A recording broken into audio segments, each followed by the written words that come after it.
Let's begin. But I need to warn you, what follows will not be soft or comforting. It won't flatter you, and it's not the message you probably want to hear.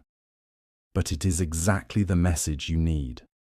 From childhood, you were taught to look outward for explanations, to find someone to blame, to attach a name and a face to your pain. And yes, for many of you, that name has been your mother's. Yet here's the uncomfortable truth that few dare to speak. It is not your mother who still holds you captive. It is what your mind has done with her presence. This is not an accusation, not an attack. It's a reality so raw that most people avoid naming it. The mother lingers in your unconscious long after she has left the room. You have tried to move on. You've sought peace.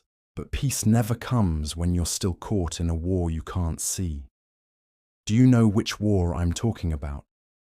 The battle against an image, a phantom, not made of flesh and bone, but of shadow. An archetype that settled deep inside you before you could even form words.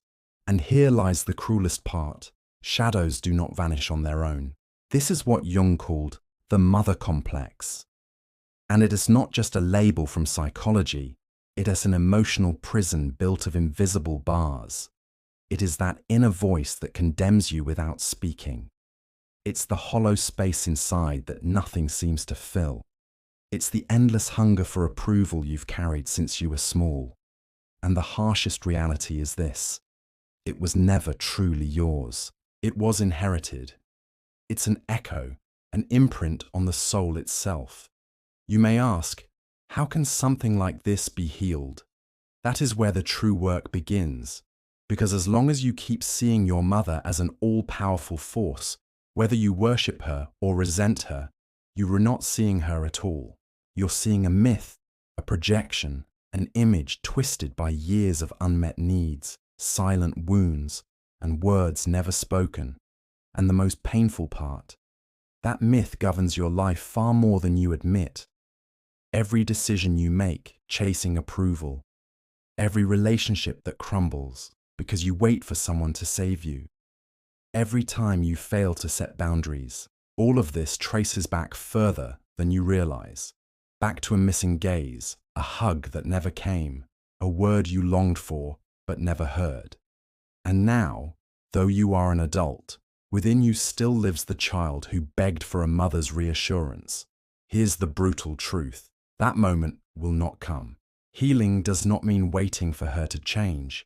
Healing means releasing the hope that she ever will. And that realization can be devastating. You were told forgiveness is the answer, that understanding her is the way, that walking in her shoes is the key. And yes, those can help, but only after you take the most essential step. Turn inward. Acknowledge that the wound is no longer anyone else's responsibility. It is yours, fully yours, and no one is coming to repair it for you. Ask yourself, how many times have you caught yourself behaving like her, saying things you swore you'd never repeat? That is the trap. The complex is not only emotional, it is behavioral. It inhabits you. It guides you. And if you do not make it conscious, it will use you as its puppet. The pattern repeats endlessly until someone has the courage to stop it. And breaking the pattern hurts because it means killing an illusion. It means letting go of the fantasy that one day the missing piece will appear. It means accepting that childhood will not return, that the comfort you lacked must now come from you. Are you willing to do that? Are you ready to stop expecting to be loved as you once needed, and instead begin loving yourself as you now deserve? That is the doorway. There is no other. In Jung's language, the mother is not just the woman who bore you. She is an archetype, a symbol. She embodies origin, safety, nourishment. But she can also embody suffocation, dependence, fear of individuality. And when this archetype is not integrated, it becomes a shadow projected onto everything, onto partners, bosses, friends.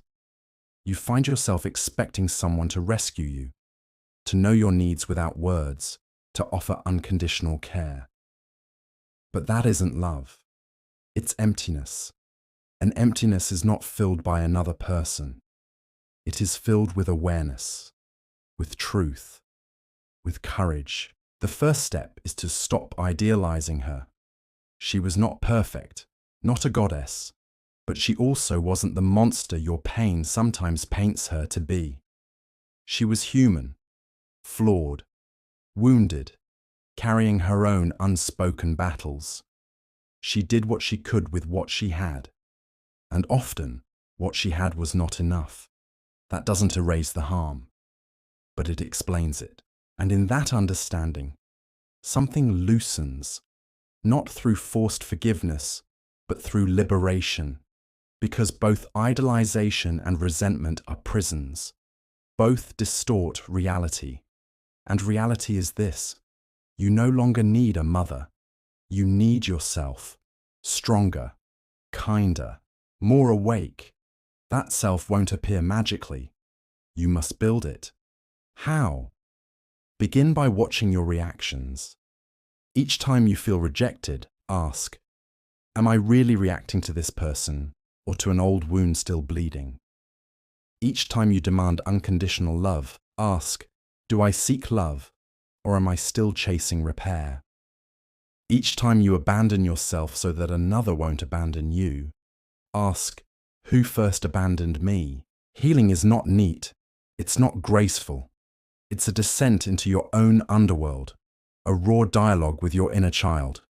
It's revisiting memories you buried, feeling them fully, and then releasing them. Sometimes that inner child cries. Other times it rages, sabotages, lashes out, because it has waited too long to be heard. Let it. Listen to it. Don't cover it up with self-help slogans. Don't bury it under false spirituality. Give it space.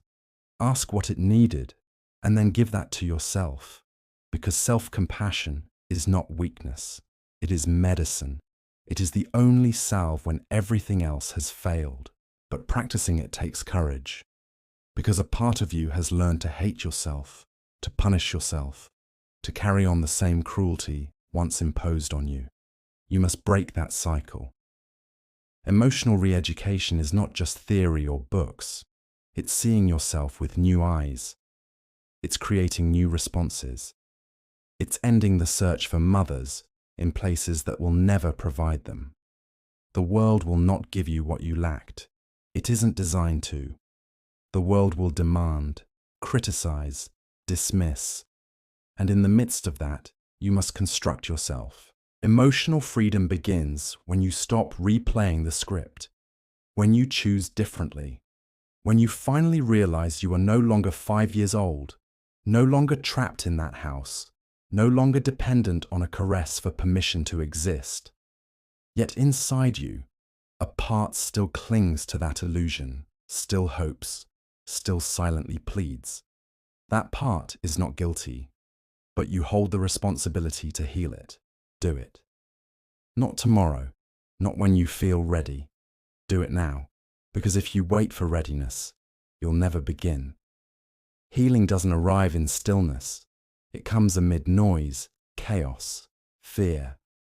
And when it comes, it rarely feels like light. It feels like emptiness, like grief, like silence. Because healing means letting go of a self you once knew. It means releasing the role of the victim. It means no longer waiting, but acting. Does it hurt? Absolutely. But the pain of staying stuck is far worse. So look at yourself. Truly look. Ask, which part of my suffering still belongs to that inner mother? And how much longer will I allow it to control me? Make peace, not with her, but with yourself. Because in the end, the most important mother is not the one who raised you. It is the one you choose to become for yourself. That one is still waiting to be born. And now that you've come this far, daring to confront what many avoid, let's go deeper.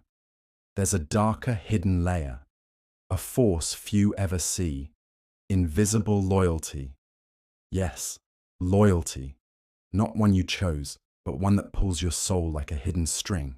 No matter how many books you read, how much therapy you do, if you don't understand this, you'll always return to the same spot.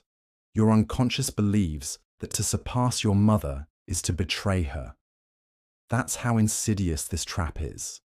It isn't rational. It's felt, engraved into your emotional body. You grew up believing your identity was bound to hers, that what she lived, endured, or failed at, you too must carry. And so, without realizing, you made a silent vow. I will not be freer than you, Mom. I will not heal fully unless you heal first. That is the prison. And the most terrifying part. It masquerades as love. This isn't hatred. It's fidelity to her pain, her limits, her wounds. That is why you keep repeating stories you don't understand. Why every time you approach success, you sabotage yourself. Because somewhere inside, a voice whispers, if I thrive when she did not, I am betraying her. But here's the brutal truth. Your pain does not honor her. Your stagnation does not save her. Your unhappiness does not repair her life. So why keep carrying what was never yours? There's a scene that plays out in countless wounded souls. The child who holds back from living fully so as not to outshine a mother who wasn't truly present. Deep inside, it's as if you were saying, see, Mum, I suffered too. You're not alone. And that hidden loyalty is slowly killing you. The real betrayal is not leaving her story behind. The real betrayal is repeating it. To truly honor the mother is to surpass her. Not from arrogance, not from rejection, but from evolution. She gave you life. Your task is to expand it, not shrink it. To transform inherited pain into awareness, into transformation, into authentic existence. But that requires breaking the vow you made before you could speak. I won to be freer than you.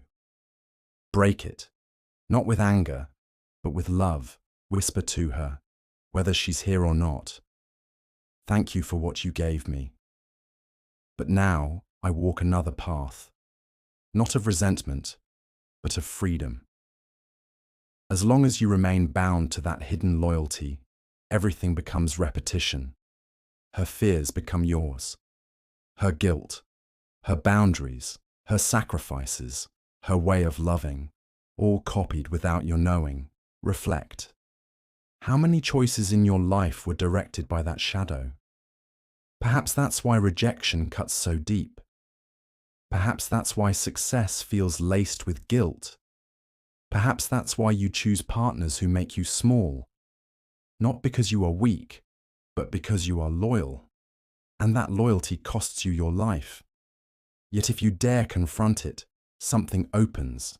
A void, a strange silence. For the first time, you separate yourself from her. For the child you once were, it feels like abandonment. But for the adult you can be, it feels like birth. That is where the true work begins. It is not about severing ties, but redefining them within you. Because no matter what kind of mother you had, loving, distant, absent, controlling, what matters most is not her, but the place you've given her in your psyche.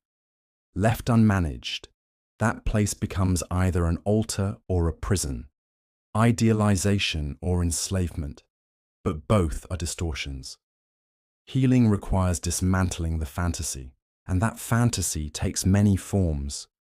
The saintly mother, the self-sacrificing mother, the perfect mother, the all-powerful mother. None of them are real. They are mental constructions, myths that blind you to the essential truth, that she was also a daughter, also wounded, also limited, also loving in broken ways, also failing. And you are not here to replay her destiny, you are here to evolve it. The real inheritance is not objects or genes, It is unresolved patterns, unspoken traumas, emotions left to rot in silence. You cannot change the past, but you can change the way the past lives within you. That is your work. Not to break from your mother herself, but to break from the distorted archetype inside you, to silence the inner judge that punishes every time you shine, to question the guilt that rises every time you choose yourself. And that liberation is not against her, it is for you, because your original wound does not define you. What defines you is what you choose to do with it. So ask yourself, how much longer will you bow to a pattern that no longer serves you? How much longer will you drag a story that was never truly yours? The time has come to turn inherited pain into fuel, to move from survival to living. And for that, one thing is required: courage. Courage to release old loyalty. Courage to rebuild without that shadow figure.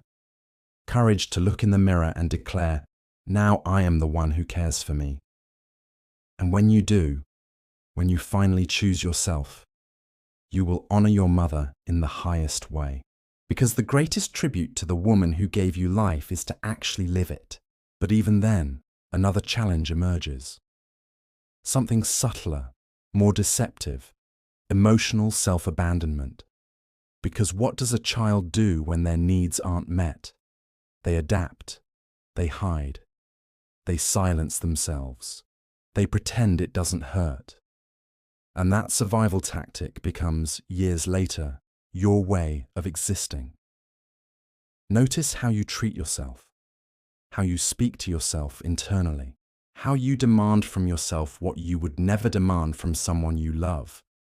That's not coincidence. That's the archetype still operating. You perpetuating the very abandonment you once endured. But here's the painful knot. No one is abandoning you anymore. You are doing it to yourself, replaying old programming. Every time you deny yourself rest, every time you downplay your pain, every time you sacrifice yourself to keep others comfortable, every time you accept the unacceptable for fear of losing love, you repeat the old script. If I erase myself, maybe I'll be loved. Do you see what that means? You survived by emotionally ceasing to exist, and that has become your slow, invisible self-destruction. You have turned into your own tyrant, the one who doesn't let you cry, who demands strength, who forces performance, who insists on carrying everyone but yourself. And the cruelest twist, the more you abandon yourself, the more desperately you wait for someone else to come rescue you. But no one can rescue you from what you refuse to give yourself. That is the revolution. To begin caring for yourself as no one ever did. To become your own internal mother. To re-educate yourself from the ground up. To offer yourself the affection once denied. To give yourself permission to feel without judgment. To speak to yourself with gentleness when you stumble.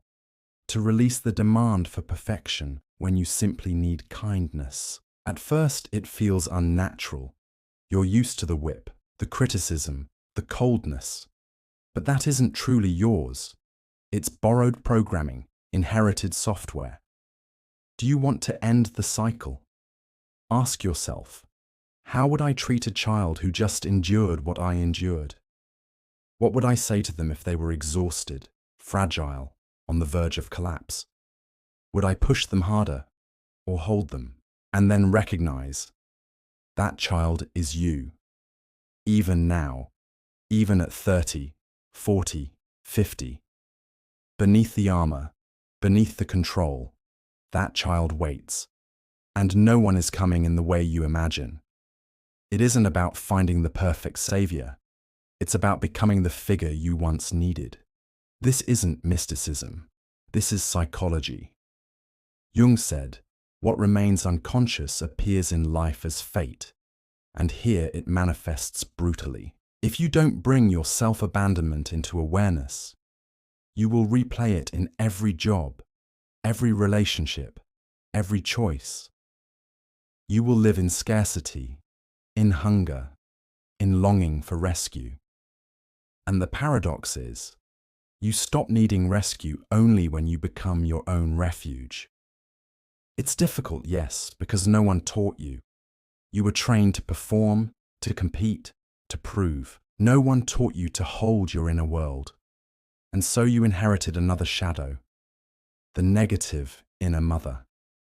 The inner critic that whispers, "You're not enough. You're too late. You don't deserve it. You shouldn't feel this way." That voice is not you, but you've adopted it as if it were conscience. It isn't. It is a distorted internal figure, an archetypal echo that has hijacked your self-worth. Until you dismantle it, you will mistake it for yourself. How? By listening to it. Yes, listening. Because what you resist persists. What you face transforms. When the voice appears, don't silence it with shallow affirmations. Observe it. Ask, where did you come from? Who taught me this? What pain are you repeating that isn't mine? And you'll begin to see the threads, to trace the origin. And with that clarity, something awakens. Not as mystical light, but as raw recognition. You have been living inside a script you never questioned. And questioning it is the first act of freedom. This is psychological awakening, not mantras, not gurus, but this moment. The instant you stop being an echo of childhood and begin writing as the author of your adulthood. But be careful. This isn't about toxic positivity. It's not about denying pain. It's about responsibility. It's about refusing to ask others to fill your emptiness. Instead, it's about filling it yourself through small, conscious acts. Need a guide? Start here. When you are exhausted, stop pushing. Rest. When you are sad, stop condemning yourself. Stay with your sadness. When you feel fear, stop shaming yourself. Listen. That is the new language, the new inner parent, the new emotional structure that breaks generations of inheritance. It feels overwhelming, I know, but you don't have to do it perfectly. You only have to do it differently. Because if you don't break the cycle, no one will. The transformation you long for isn't outside. It's in each gesture you make inward, each time you choose not to abandon yourself, each boundary you dare to set, each no you utter so you can say yes to yourself. That is the true act of love. And yes, it is revolutionary. In a world that trains you to punish, compare, and demand from yourself, choosing tenderness is rebellion. It is standing before the shadow and declaring, "I will not continue the war against myself." It ends here. When that declaration takes root, you shift. Not instantly, not completely, but profoundly. And with each small act of loyalty to yourself, the archetype loses its power. The shadow dissolves, and a new figure is born. Not the idealized mother, not the punishing mother, but the integrated one. The inner source that says, "I see you, I hold you, you are enough." That voice is not fantasy, it is your destiny, if you dare to create it. So I ask you one last question. Will you continue waiting for someone else to give you the love that was denied? Or will you rise now, finally, as the one who gives it to yourself? Because the truth is simple, though not easy. Your mother gave you life. Now it's time you give yourself living.